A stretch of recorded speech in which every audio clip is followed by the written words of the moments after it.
तरफ खड़ी है आपकी सपनों की रानी हाथ में शादी की वरमाला लिए और दूसरी तरफ खड़ा है आपका सबसे बड़ा दुश्मन समय। जी हाँ, जयपुर के आसमान में युद्ध छिड़ चुका है। सामने वाली छत पर बबली जी आ चुकी हैं, उनकी आंखों पर काला चश्मा है और हाथों में वो फूलों का हार है जिसके लिए हमारे पोपट लाल ने दुनिया भर के व्रत रखे हैं। अरे भाई, लेकिन यहाँ एक बहुत बड़ा लोचा हो गया है। पोपट लाल जो अभी तक शेर की तरह दहाड़ रहा था, वो अब भीगी बिल्ली बनकर अपनी चरखी पकड़े खड़ा है। क्यों? क्योंकि उसके ग्रह नक्षत्रों ने उसके अरमानों पर पानी फेर दिया है। 3:30 बज चुके हैं। आसमान में बाबा नाम का एक खतरनाक विलन बबली की पतंग काटने के लिए तैयार है, लेकिन पोपटलाल अपनी पतंग ही नहीं उड़ा सकता। 4 बजने में अभी भी वक्त है, और अगर उससे पहले किसी और ने बबली की पतंग काट दी तो पोपटलाल की घोड़ी फिर से गधा बन जाएगी। क्या 4 बजने से पहले पोपटलाल का पोपट हो जाएगा? कहानी रिवाइंड होती है आज सुबह से। जयपुर का सूरज ऐसे उग रहा था जैसे उसे पता हो कि आज पोपटलाल की किस्मत चमकने वाली है। पूरा आसमान रंग बिरंगी पतंगों से ऐसा भरा हुआ था मानो किसी ने आसमान में पेंट की बाल्टी उलट दी हो। हर छत से काय पोछे की आवाजें आ रही थी। और हमारे गोकुल धाम वाले, अरे भाई, वो तो ऐसे तैयार हुए थे जैसे किसी राजा महाराजा की बारात में आए हों। ढोल बजता है और गोकुल धाम वाले गरबा और भांगड़ा का एक ऐसा कॉकटेल डांस शुरू करते हैं जिसे देखकर राजस्थान वाले भी कंफ्यूज हो जाएं कि ये ढोलेड़ा है या तुनक तुनक तुन।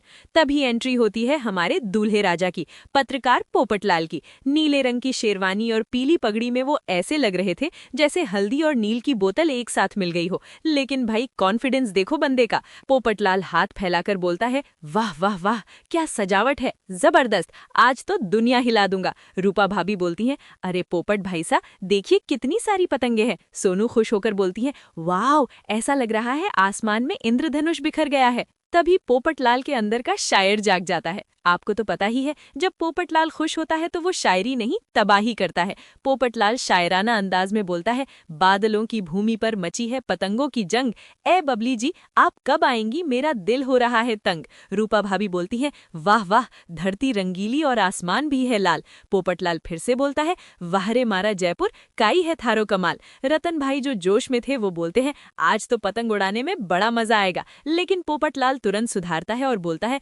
अरे भाई, मजा पतंग उड़ाने में नहीं, बबली जी को देखने में है। वो कहाँ है? मेरी इकलौती मंजिल कहाँ है?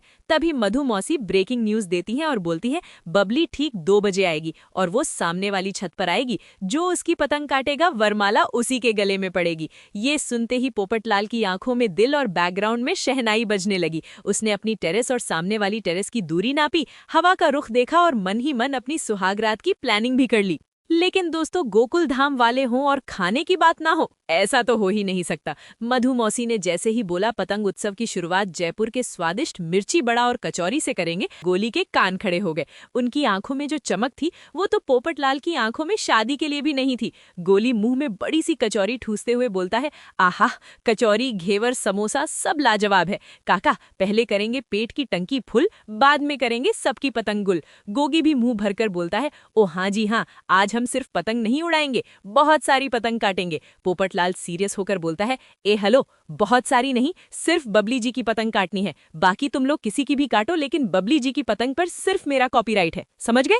सब लोग चली चली रे पतंग गाने पर नाचते हुए खाने का लुत्फ उठाने लगे। पोपटलाल भी कचौरी खा रहा था, लेकिन उसकी नजरें घड़ी पर और सामने वाली छत पर टिकी थीं। हमारे एकमेव सेक्रेटरी आत्माराम तुकाराम भिड़े अपने कंपाउंड में खड़े आसमान ताड़ रहे थे। उन्हें चैन कहाँ, उन्हें डर था कि कहीं टप्पू और सोनू जयपुर में पतंग के बहाने नैन मटक्का न कर रहे हो। उन्होंने तुरंत सोनू को फोन लगाया। भिड़े पूछता है, हेलो सोनू, क्या कर रही हो बेटा? सोनू उत्साह में बोलते हैं, बाबा बहुत मजा आ रहा है, टप्पू पतंग उड़ा रहा है और मैं फिरकी पकड़े खड़ी हूँ। बस यही सुनते ही भिड़े के कान से धुआं निकलने लगा। एक पिता का दिल और एक सेक्रेटरी का दिमाग दोनों खतरे की घंटी बजाने लगे। भिड़े मन ही मन बोलता है, हे भगवान, टप्पू पतंग उड़ा रहा है और मेरी बेटी फिरकी पकड़े हैं, ये तो घोर अनर्थ है। भिड़े फोन पर बोलता है, ए सोनू, इतनी दूर जयपुर में क्या तुम फिरकी पकड़ने गई हो? तुम पतंग उड़ाओ और टप्पू को बोलो फिरकी पकड़े, मुझे ये कोऑर्डिनेशन ठीक नहीं लग रहा। सोनू मासूमियत से बोलती है, अरे बागा, हमारा कोऑर्डिनेशन बेस्ट है, आप चिंता मत करो। भिड़े अपना अपना माथा पीट लेता है। वो सोचता है इससे पहले कि बीपी बढ़े पोपटलाल से बात करना बेहतर है। भिड़े बोलता है पोपटलाल को फोन दो जरा। पोपटलाल फोन लेता है। वो फुल जोश में था। पोपटलाल बोलता है भिड़े, जबरदस्त माहौल है, आज मैं इतिहास रच दूंगा, आज बबली जी हमेशा के लिए मेरी हो जाएंगी। भिड़े टीचर वाले टोन में समझाता है, अरे पोपटलाल ज्यादा हवा में मत उड़ो, मेरी बात सुनो, 2 बजे तक अपनी एनर्जी बचा कर रखना, ऐसा ना हो कि सेमीफाइनल जीत जाओ और फाइनल में फुस हो जाओ। याद रखना, अति उत्साह विनाश का कारण बनता है, ये आज का सुविचार है। तभी अब्दुल फोन छीनकर बोलता है, पोपट भाई, अब्दुल बोल रहा हूँ, आज इज्जत का सवाल है, बिना बहू के वापस मत आना। पोपटलाल कसम खाते हुए बोलता है, चिंता मत करो, आज मैं बबली जी की पतंग ऐसे काटूंगा जैसे सब्जी वाली धनिया फ्री में देती है। उधर जयपुर में रूपा भाभी ने अपना व्लॉगर मोड ऑन कर लिया, सेल्फी स्टिक निकाली और शुरू हो गई। रूपा भाभी बोलती हैं, जय श्रीनाथ जी प्यारे फॉलोअर्स, खम्मा घड़ी प्यारे फॉलोअर्स, आज हम गवाह बनेंगे एक ऐतिहासिक युद्ध के। हमारे गोकुल धाम के पतंग किंग और मोस्ट एलिजिबल बैचलर पोपट भाईसा बबली जी के चैलेंज को एक्सेप्ट कर चुके हैं। कैमरा पोपटलाल पर घूमता है। पोपटलाल अपने बालों को सेट करता है और विनिंग स्माइल देते हुए बोलता है, नमस्ते दोस्तों, आप सब बस दुआ कीजिए कि मेरी पतंग की डोर बबली जी की पतंग से उलझ जाए और फिर हमारे दिलों के तार जुड़ जाएं। #पोपट वेड्स बबली। मुंबई में बैठी महिला मंडल ने वीडियो देखा और ऑल द बेस्ट के नारे लगाए। पोपटलाल का सीना गर्व से 56 इंच का हो गया था। उसे लग रहा था कि जीत अब बस एक धागे की दूरी पर है। लेकिन दोस्तों, खुशियां और पोपटलाल, इनका रिश्ता टॉम एंड जेरी जैसा है। तभी माधवी भाभी ने फोन पर एक बम फोड़ दिया। माधवी भाभी बोलती हैं, भाऊजी 1 मिनट, सब तैयारी तो ठीक है, लेकिन आपने मुहूर्त देखा क्या? शुभ काम से पहले समय देखना जरूरी है। रोशन भाभी भी आग में घी डालते हुए बोलती हैं, हाँ पोपट भाई, समय बड़ा बलवान होता है। बस यही वो पल था जहां कहानी ने यू टर्न लिया। पोपटलाल, जो इतना डेस्परेट था, अचानक अंधविश्वासी बन गया। उसने सोचा रिस्क नहीं लेने का बाबा, और तुरंत अपने एस्ट्रोलॉजर पंडित आनंद जोशी को फोन लगा दिया। पंडित जी फोन उठाते हैं और बोलते हैं, आनंद जोशी स्पीकिंग, फ्यूचर बताता हूँ, पास्ट भुलाता हूँ। बोलिए पोपटलाल जी, क्या फिर से रिश्ता टूट गया? पोपटलाल झुंझलाकर बोलता है, शुभ शुभ बोलिए पंडित जी, रिश्ता जोड़ने के लिए फोन किया है। आज पतंग काटने का शुभ मुहूर्त क्या है? पंडित जी बोलते हैं, पतंग? अरे पोपटलाल जी, आप अभी तक पतंग ही उड़ा रहे हैं, इसी चक्कर में तो आप कुंवारे बैठे हैं, छोड़िए ये सब। पोपटलाल बोलता है, अरे आप नहीं समझेंगे, मेरी शादी इसी पतंग पर टिकी है। आप जल्दी बताइए, 2 बजे के बाद का कौन सा टाइम बेस्ट है? पंडित जी अपनी पोथी पत्रा खोलते हैं, टैबलेट पर उंगलियां घुमाते हैं और फिर जो कहते हैं उसने पोपटलाल के पैरों तले जमीन खिसका दी। पंडित जी बताते हैं, पोपटलाल जी, बुरा समाचार है, 4 बजे से पहले राहु काल चल रहा है। अगर आपने 4 बजे से पहले पतंग उड़ाई तो सामने वाले की नहीं, आपकी पतंग कट जाएगी और साथ में आपकी शादी का योग भी कट जाएगा।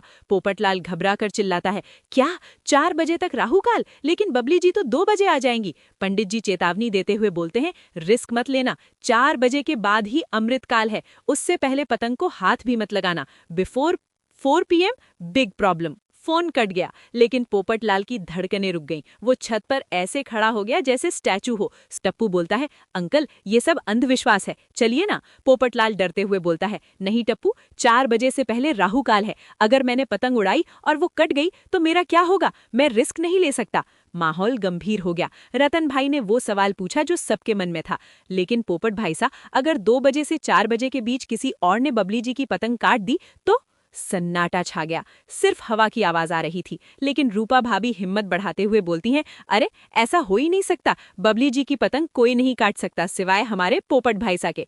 तभी नगाड़े बजे, ढम ढम ढम। मधुमौसी चिल्लाती हैं, बबली आ रही है। सब रेलिंग की तरफ भागे, लेकिन वहां एक और ट्विस्ट इंतजार कर रहा था। सामने वाली छत पर एक अजीब आदमी खड़ा था, लंबी दाढ़ी, काला चश्मा, लाल कुर्ता। उसका नाम था बाबा। रूपा भाभी डरते हुए बोलती हैं, पोपट भाईसा, ये बाबा है, ये जयपुर का सबसे खतरनाक पतंगबाज है, आज तक कोई इसकी पतंग नहीं काट पाया। पोपटलाल की हालत खराब, एक तरफ राहु काल, दूसरी तरफ ये बाबा। तभी एंट्री हुई पोपटलाल के बॉस सज्जन कुमार की। वो अपनी न्यूज रिपोर्टिंग करने आए थे, लेकिन जब उन्हें पता चला कि उनका रिपोर्टर 4 बजे तक पतंग नहीं उड़ाएगा तो वो भी हैरान रह गए। सज्जन कुमार बोलते हैं, अरे पोपटलाल, ये क्या पागलपन है, बबली आ गई तो मुकाबला शुरू हो जाएगा। और तभी वो घड़ी आ गई। सामने वाली छत पर एक शाही पालकी आई, पर्दा हटा और उसमें से निकली बबली जी। आंखों पर काला चश्मा, राजस्थानी अंदाज और हाथ में एक चमकदार वरमाला। उन्होंने वो वरमाला हवा में लहराई, मानो चैलेंज दे रही हो। है कोई माई का लाल जो इस पतंग को काटकर ये माला पहने?